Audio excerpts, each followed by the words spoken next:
All right, welcome back. We got another school board candidate with us today. It is Shawn Lindsay. He is a former school board member. He's with us today. Shawn, thank you so much. Shawn, we kind of went over a couple things, again, like we went with all the other candidates. This is really just to get to know you better, some of the things that you stand for, some of the things that you're seeing currently in the district that you may or may not like. So before we do all that, let's get an introduction to who Shawn Lindsay is and why you're running for school board.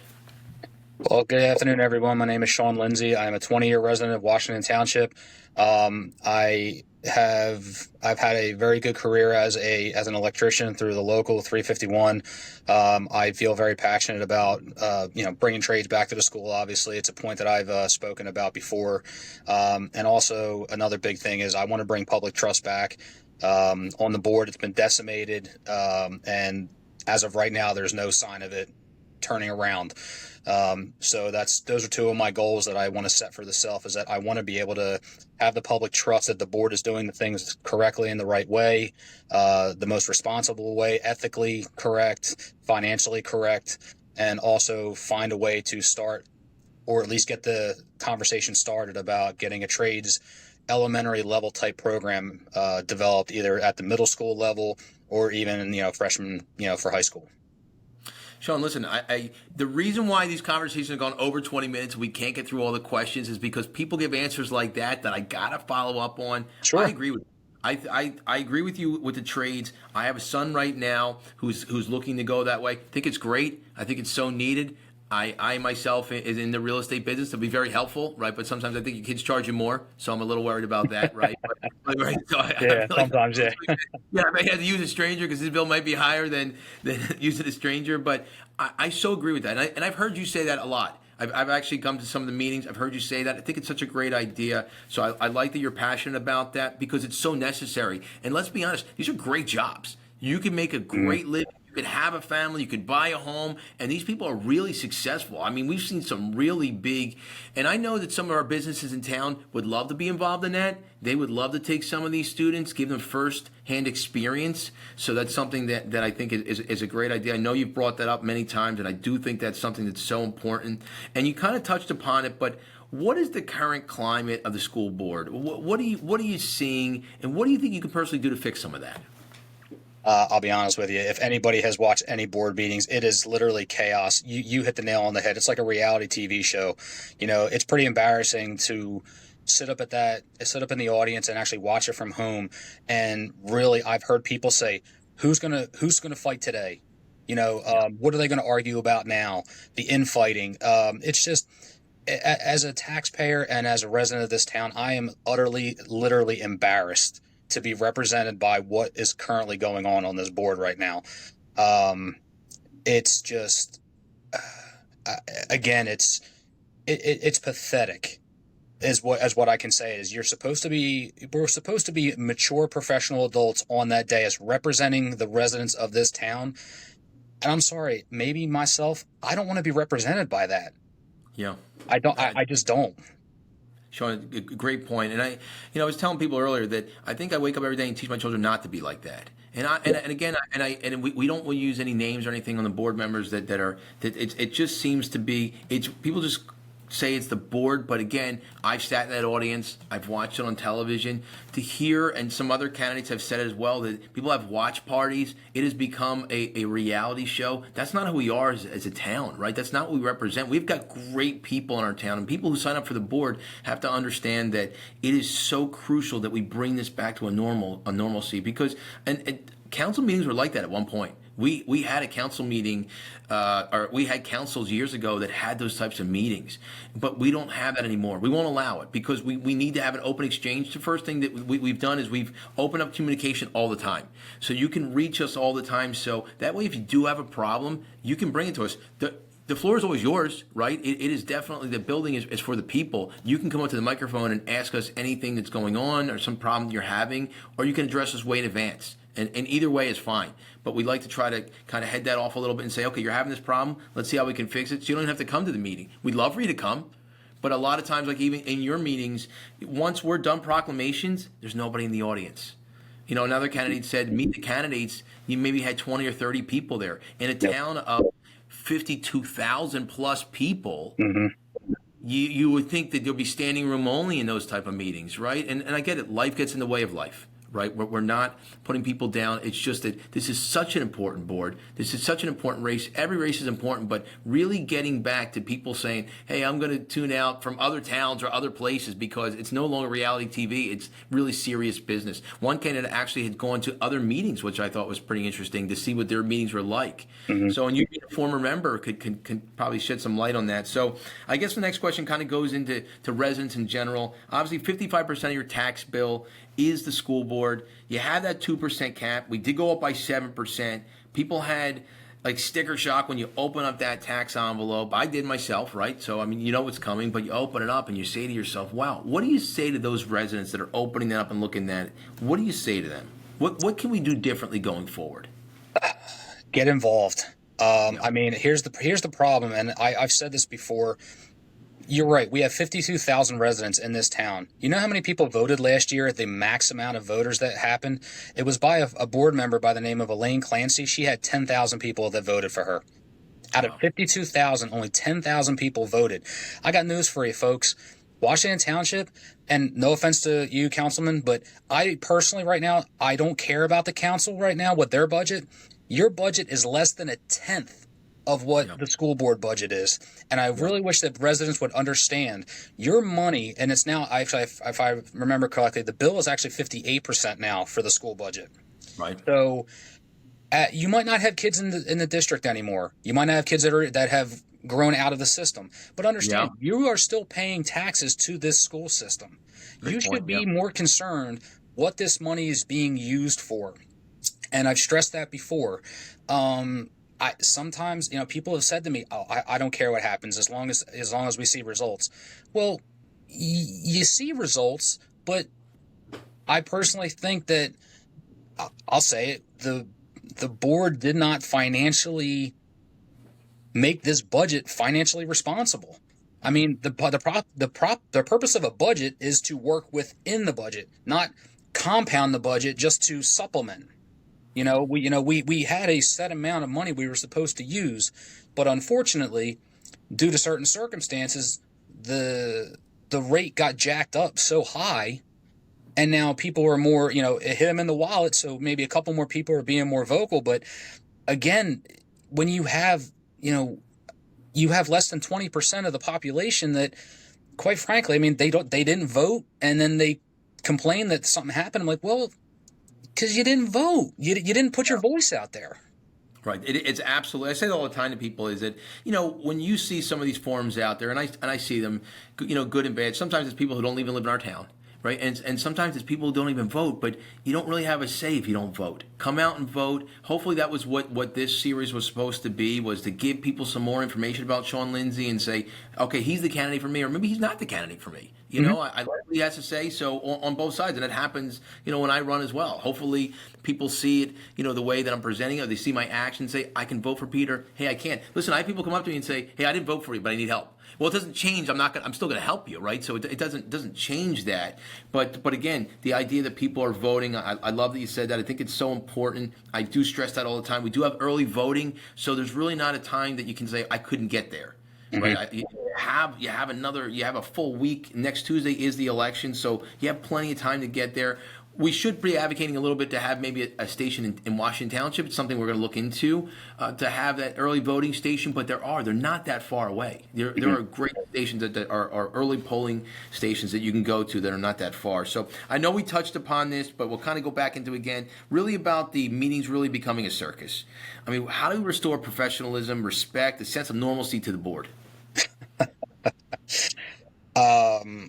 Well, where do I start? I mean, there's a lot that I can get into. I'm just trying to formulate my thoughts so I can actually present it in a way. First thing we got to do, look, I don't care if you like the guy. I don't care if you hate the guy. Dr. Hibbs is our superintendent. Okay. He was hired to do a job. I was on the board that actually got him hired.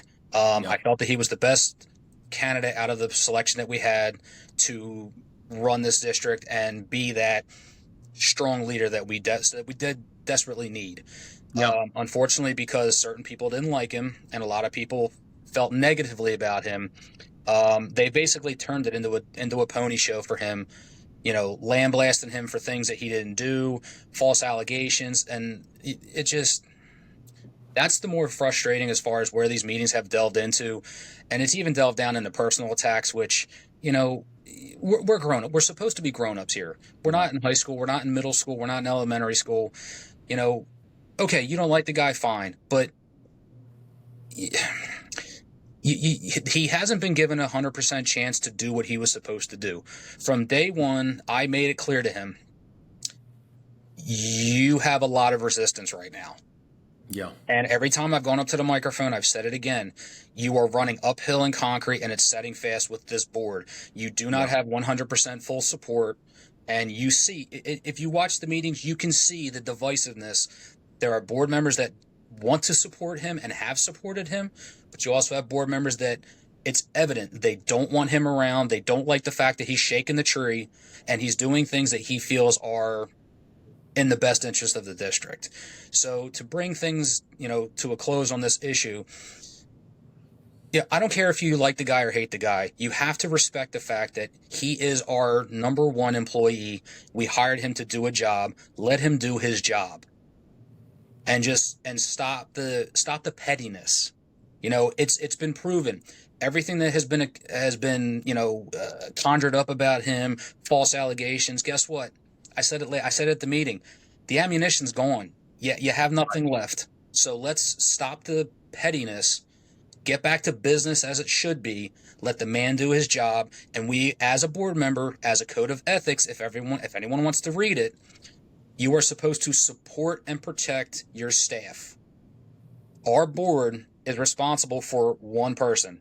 That is the superintendent. And a lot of people, they don't really know that, which, as an insider, yes, I've learned a few things. The Code of Ethics is available online at NJSBA. When you swear that oath, you're supposed to uphold to that, and that's where the ethics come in. And that a lot of ethics have been challenged. They've been strained. So I think we need to just have ethical people back on the board that will let the man do his job. And yes, we can say no to him, but it's hard to say no to someone who's been a superintendent for how many years. Yeah. He's had success in the districts that he's run. And if I'm not mistaken, he turned Marlboro into a blue ribbon school district. And for that man to come here and try to do that here, and he's been met by roadblock after roadblock, you just got to let the man do his job. Listen, great answer, and this is why we can't get through all the questions because. Yeah, sorry. No, I like that because you brought up so many good things there, and I like so many things that you said. Give a person a chance, and you were actually on the board that when they actually hired him, right? So you went out, you found a company. Is that how it worked? They gave you a bunch of applications, and you guys went through them, and he was the best candidate. Is that correct? That works. I'm not exactly sure, so I'm kind of asking you. Yeah, what happened was there was a company that was hired to come in to do a quote unquote, I'm assuming, a superintendent search for us. Yep. They narrowed the candidate list down to, I believe, 9 candidates total, and it was a very vigorous, interesting, intriguing way about how we were able to interview these potential candidates. And at the end of the day, it got down to 2 people that we really had to lock down on. And truthfully, the second interview that we did between the 2 candidates that were left, Dr. Hibbs just blew me away with what he wanted to do. He had a great vision for the district. He knew the troubles that we had, and he knew and had a plan to get us into a better spot, educational-wise as well as professional-wise. Listen, I like that you said that. It's no secret. I put out 2 letters for my own letterhead, and I've told other candidates as well, in favor of Dr. Hibbs, but in favor of the idea of letting him do his job. Yes. I'm a strong believer in the contract. I'm a strong believer in that we signed him, let him do his job. At the end of that contract, you or whoever the board members are at that time, you'll have to make that same decision again. Right? Correct. You'll have to make that decision, and then you may feel, hey, let's give him another contract if he wants to stay, or hey, he didn't do his job, we're going back out for another search. But give him that opportunity. And I think that when people, because there was people that reached out to me that were upset that I put it out. I put it out as myself personally. Yeah, it does come from my personal stationery as a council president, but it was my words. Yes. I feel like we didn't give him, and then when you go through that whole You go through that whole process and you look it over and you say to yourself, now you had an outside firm that looked into the allegations and they found nothing. They found nothing. So that's why I said to myself, I got to say something again. I had to put out a second letter and say, now, can we move forward? Can we let this guy do his job? Can we get back to the business of students and parents and the schooling? So I like those things that you had to say.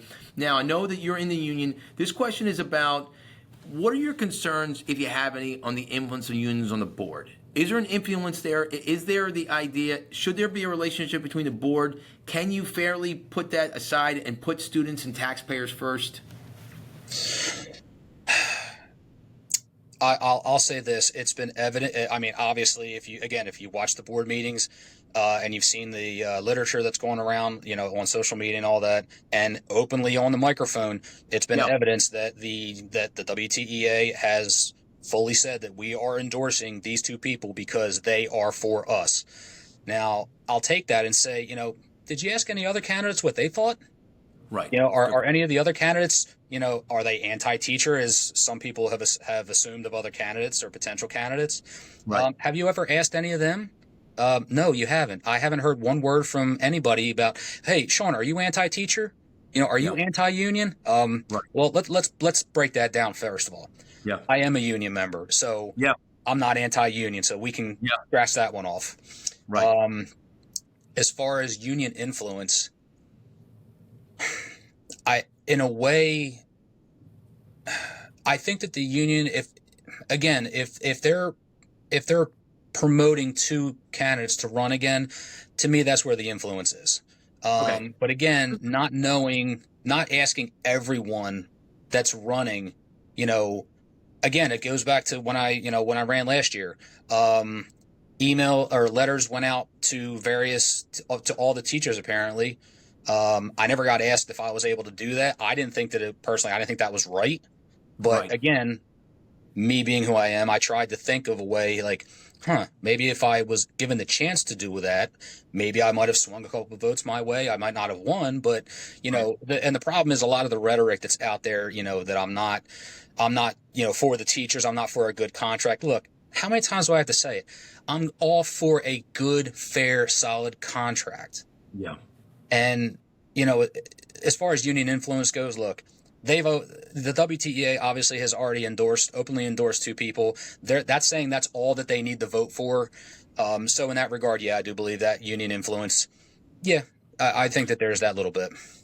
Yeah, and listen, again, we're saying, and someone else had said too, we're in a union climate, which is not a problem. I'm actually the grandson of a proud union man. My grandfather passed away, but he was in the printers union. So, again, I just want to see these are questions that people propose to me. So some of these things, the next question we'll get to, and unfortunately we hit just under the 2-minute mark, so we're not going to be able to get through all of these. We did touch on some of these. We did touch about, let's go on to this one. We'll skip that one. Let's go on to, what do you feel, and I've seen you in the audience, right? I've seen you there. When you're watching this, how do you feel? How do you feel as Shawn Lindsay watching this?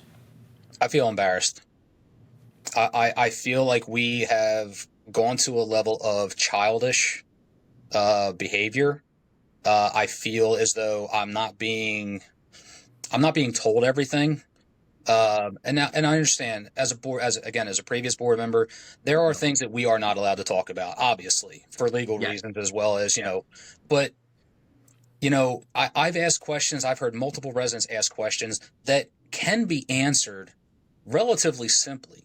And it's not like we're not trying to play gotcha moments. We have a bunch of concerned citizens that are legitimately asking questions that a board member can easily answer without fear of retribution or anything like that. But a lot of people just refuse to answer. And I've asked them, why are you doing this? Like, what is making you vote this way, or what is preventing you from, give me some information here, because you're leaving the public in the dust.